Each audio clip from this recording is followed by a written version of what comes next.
I want to help tell you a story. Hi, I'm K Got Memes, and I've had enough of seeing hardworking, talented individuals go unseen and unheard in the industry for far too long. So I created this show. I created this show with the sole purpose of documenting those on the rise. I want to use my storytelling skills to help broadcast your skills. I'm looking for creatives, I'm looking for underdogs, I'm looking for people with a voice and a vision. And if you think that's you, your friend, your deli guy, then DM at KGOT Films if you're interested. Let's get you on the show. Let's make them see us. Let's make them hear us. Because I promise, this is just the start.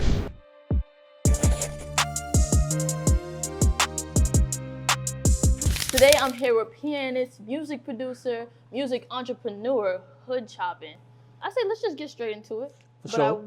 I wanna let the people know about your name. You know, tell them about your name before we get into the music, before we get into the details. Because I always see it's kind of like your thing. Like you've made it your special, like really. Yeah. You're right. So the name HoodChopin, to break it short. So basically like the name, I gave it like a double entendre. So it's like HoodChopin and it's HoodChopin.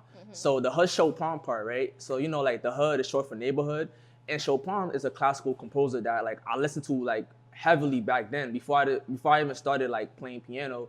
So like that's one meaning, and I basically means like the neighborhood pianist. The second meaning, HoodChopin, you know, like I be in the hood a lot. I be in my hood, my community.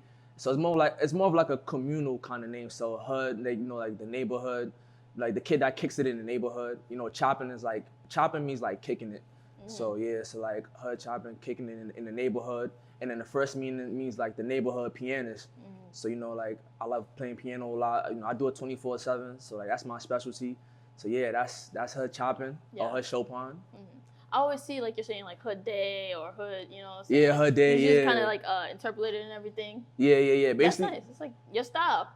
Yeah, exactly. So you know, I try to make it a little bit more like, you know, like my slang, you know, like my lingo, you know, because people, you know, like in New York, we have like we like to come up with our own lingo, our own slangs type stuff. So, you know, like, you know, instead of good morning, you know, good day, good evening, you know, hood. Spice it up. Spice it up a little bit, you know, like, because I came up with this little thing called like, you know, hood equals good. So, you know, like hood also equals good. You know, being in the neighborhood, you know, being surrounded by people that you love, you know, like being communal, you know, it's a good thing. So, you know, like hoods equal good and other way around. Good equals hood. So yeah, that's my little lingo. That's a nice way to flip it, because a lot of people see that and think like negatively or think the hood's bad, like, oh, that's from you trying, like everybody just want to make it out the hood, but seeing it as like a communal place where like you can recognize all these faces and you're familiar like with each other, that's what's up.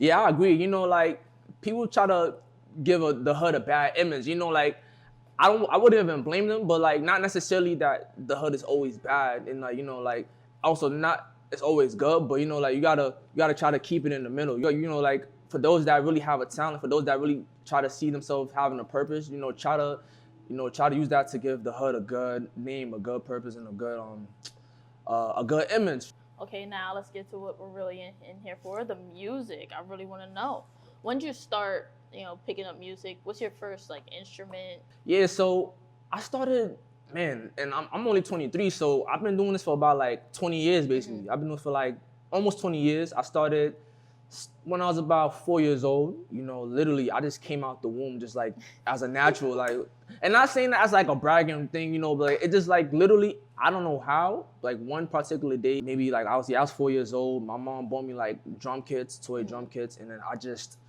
started playing them. I just started developing this type of rhythm and just going crazy with it. So, and then I brought that to church.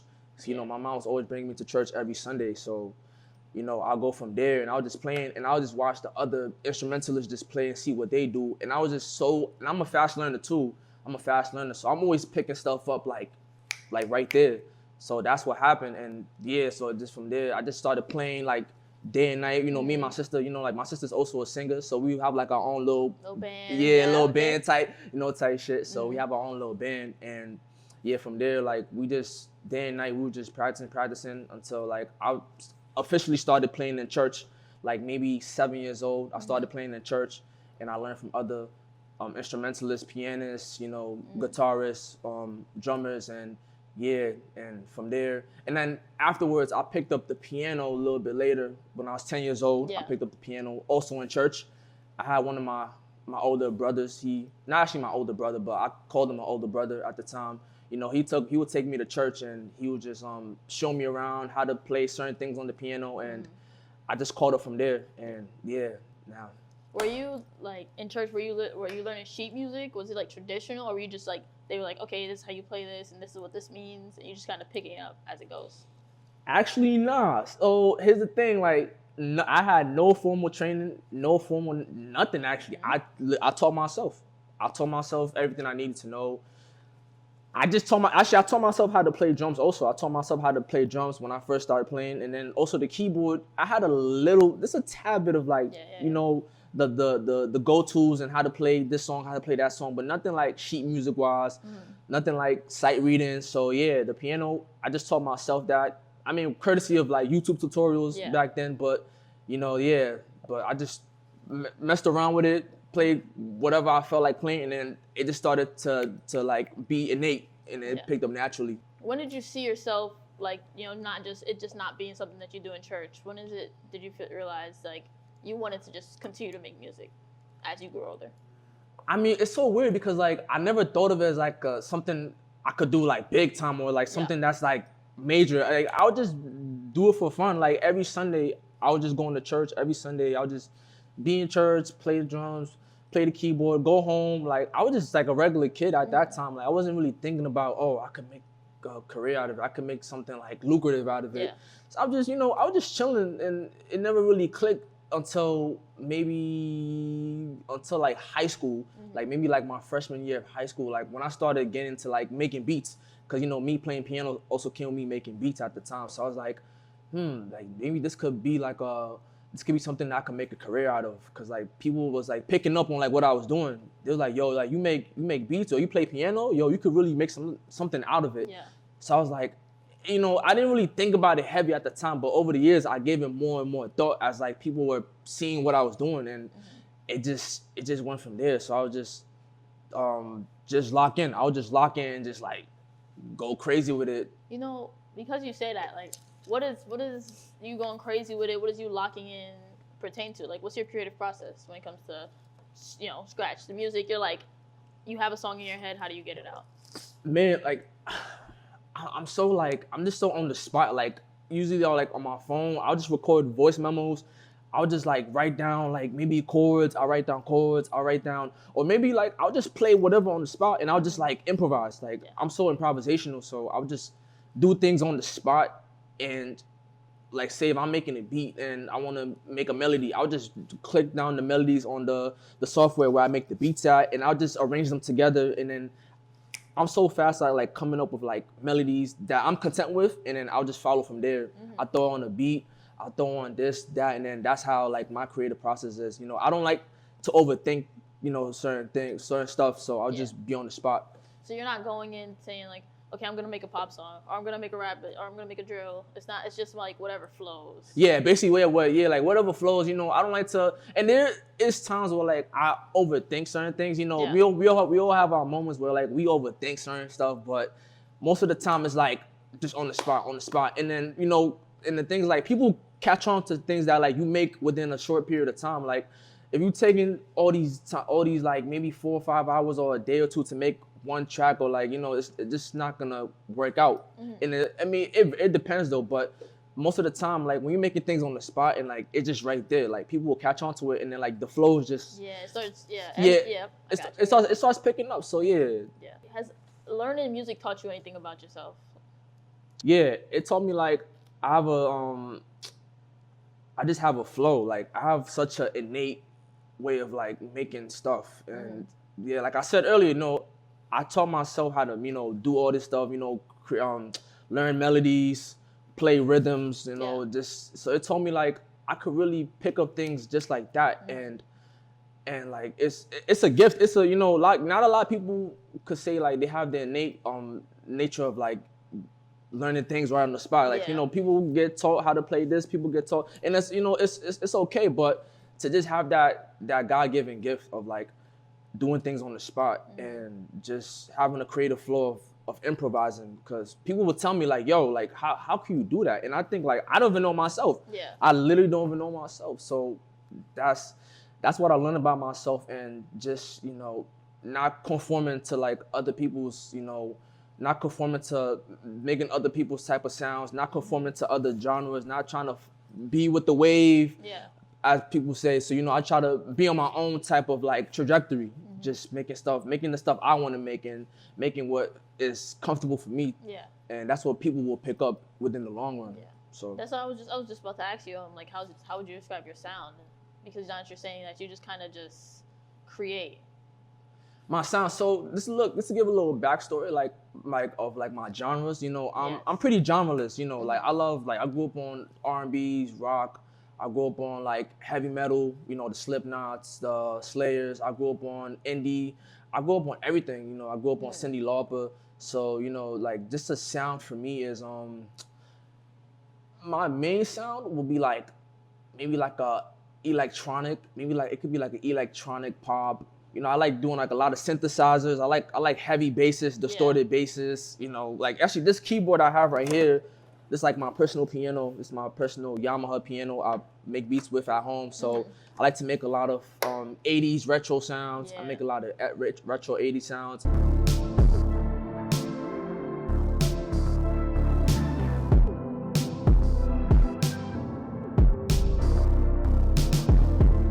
And I also sample too. I make sample sounds, you know, I go on YouTube, or like I collect vinyls and I go off the sampler. I make sample beats. I do like indie. I play guitar too, so I like to make like indie pop songs, and yeah, that's what I really go for in terms of my sound. Okay, so we got drums, piano, guitar. Yeah. That's your set? Yeah, pretty much. And if you want to count on, I use like the sampler too. I use like samplers too. I use the beat pads. I use yeah. That's what would you say is your favorite out of them? Oh, my favorite. My favorite. I'll say it depends. Like if I'm feeling like energetic on a good day, I'll say the drums. Like if I'm feeling like stressed out, or like if I'm feeling mad about something, I'll just go on the drums to like play like get that energy out. Get that energy out, play some crazy ass rhythms. Or like maybe on a calm day, I like to, you know, play on this. I play on the keyboard. I play some melancholic or maybe aggressive melodies. So yeah, like, but mostly I say piano. Most of the time, because that's what I'm really like spending all of my time like just playing piano. So I say piano for the most part. Anybody that you really want to collab with? Tyler, the Creator. Oh my God. No, that's a great answer. Tyler, the Creator. Need that. You need that? I need that. I'm not gonna lie. I need to hear it. You like him too, right? Yes, I like your music too. So I'm seeing it.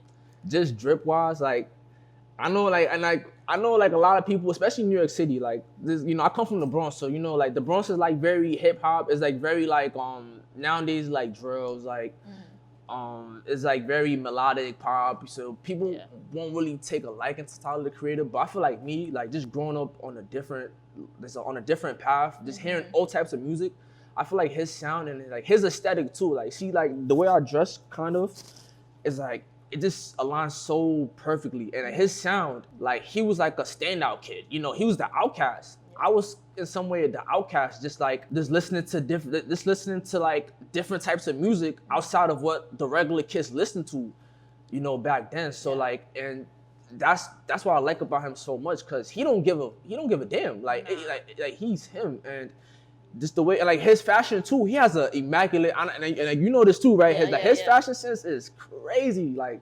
immaculate fashion, and he has his own brand too.